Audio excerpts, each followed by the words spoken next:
بالکل آپ کا سوال بہت ہی اہم ہے۔ جو دین کا کام کر رہے ہیں، اللہ تعالیٰ نے قرآن مجید میں فرمایا ہے وَمَنْ أَحْسَنُ قَوْلًا مِّمَّنْ دَعَا إِلَى اللَّهِ وَعَمِلَ صَالِحًا،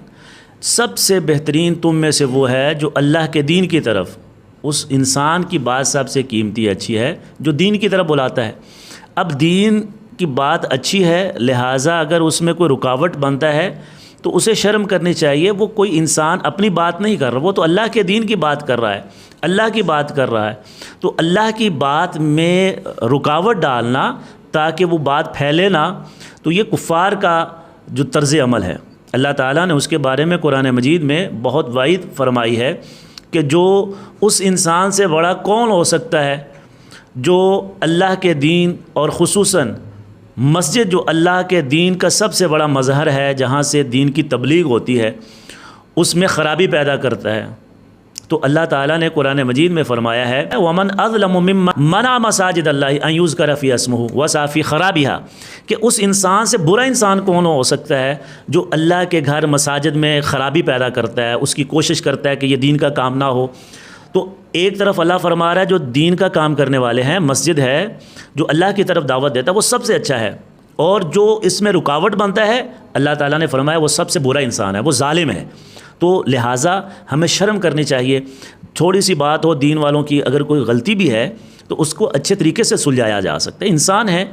تو داعی جو ہوتا ہے اس سے غلطی کا ہونے کا بھی احتمال ہے، لیکن اس کا قطعاً یہ مطلب نہیں ہے کہ آپ دین کے اوپر اعتراضات کرنا شروع کر دیں، داڑھی کے اوپر لان تان کریں، علماء کے اوپر کریں۔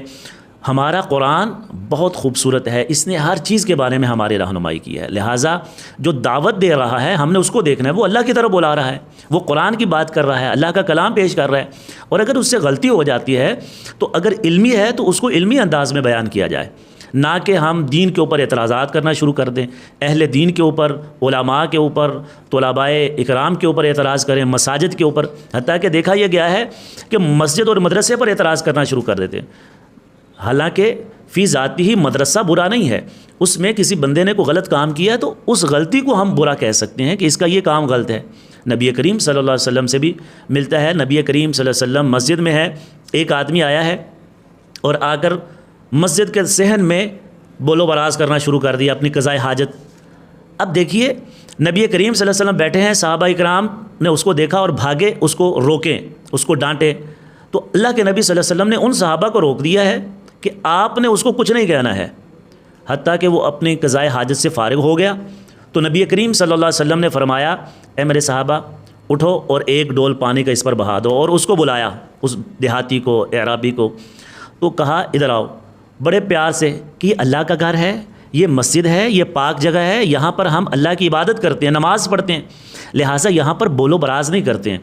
تو نبی کریم صلی اللہ علیہ وسلم نے اتنے خوبصورت انداز سے، پیارے انداز سے سمجھایا کہ صحابہ اکرام کہتے ہیں ہم نے نبی کریم صلی اللہ علیہ وسلم کے اسی لیے اخلاق کو اللہ نے بیان کیا کہ آپ بلند ترین اخلاق پر ہیں، وَإِنَّكَ لَعَلَىٰ خُلُقٍ عَظِيمٍ۔ تو اللہ کے گھر میں ہمیں کسی کو سمجھاتے ہوئے بھی شرم کرنی چاہیے، بے شرمی پر نہیں اتر آنا چاہیے، گالی گلوچ اور اعتراضات اور طعن و تشنیع کرنا، اور دوسرے جو اسلام کے شاعر ہیں ان کی بے توقیری کرنا شروع کر دینا، ان کی تضحیق کرنا، تو یہ اسلام نہیں ہے، یہ دین نہیں ہے، یہ ایمان نہیں ہے۔ اللہ تعالیٰ نے قرآن مجید میں ایک جگہ اور بھی فرمایا ہے کہ جو انسان دین کے اوپر، اللہ کے اوپر، اللہ کی دین کے جو شاعر ہیں ان پر کوئی الفاظ کستا ہے، بات کرتا ہے، تو اسے چاہیے کہ وہ اس سے اپنے آپ کو بچائے، یہ ایمان سے نکلنے کا ایک سبب ہے۔ تو لہٰذا ہمیں اللہ سے، اللہ کے گھروں سے شرم کرنی چاہیے، اور ایسی باتوں سے بھی ہمیں اجتناب کرنا چاہیے، بچنا چاہیے۔ تو شرم کا تقاضا یہ ہے کہ ہم اللہ کے گھر میں جب آئیں، وہاں پر اگر کوئی غلطی دیکھیں، اللہ کے گھروں کے ساتھ جو منسلک ہیں ان میں بھی اگر کوئی کمی کوتاہی ہے تو ان کو اچھے طریقے سے سمجھائے، جیسا کہ نبی کریم صلی اللہ علیہ وسلم نے جو بولو براز کرنے والا ہے مسجد کے صحن میں بڑی خوبصورتی سے اسے سمجھایا، اور اس کے بعد اس نے کبھی ایسا عمل نہیں کیا اور نہ ہی کسی اور نے کیا ہے۔ تو لہٰذا نبی کریم صلی اللہ علیہ وسلم کی زندگی ہمارے لیے بہترین نمونہ ہے، اور قرآن مجید نے بھی ہمیں کہا ہے کہ مسجد جو اس کی طرف دعوت دیتا ہے، جو دین کی طرف دعوت دیتا ہے، وہ سب سے بہترین ہے، وَمَنْ أَحْسَنُ قَوْلًا مِّمَّنْ دَعَا إِلَى اللَّهِ۔ اور جب کہ اس کے الٹ جو مساجد میں، جو دین کے معاملات میں خرابی پیدا کرتا ہے، رکاوٹ ڈالتا ہے، تو اللہ تعالیٰ نے فرمایا وَمَنْ أَظْلَمُ مِمَّنْ مَنَعَ مَسَاجِدَ اللَّهِ۔ تو دونوں ہی پیرائے ایک دوسرے کے بالکل اپوزٹ ہیں، متضاد ہیں۔ جو اللہ کے گھر کی طرف بلاتا ہے وہ بہترین ہے، اور جو اللہ کے گھر سے روکتا ہے وہ ظالم ہے۔ تو اللہ ہمیں ان معاملات میں اپنے آپ کو محفوظ اور بچنے کی توفیق عطا فرمائے۔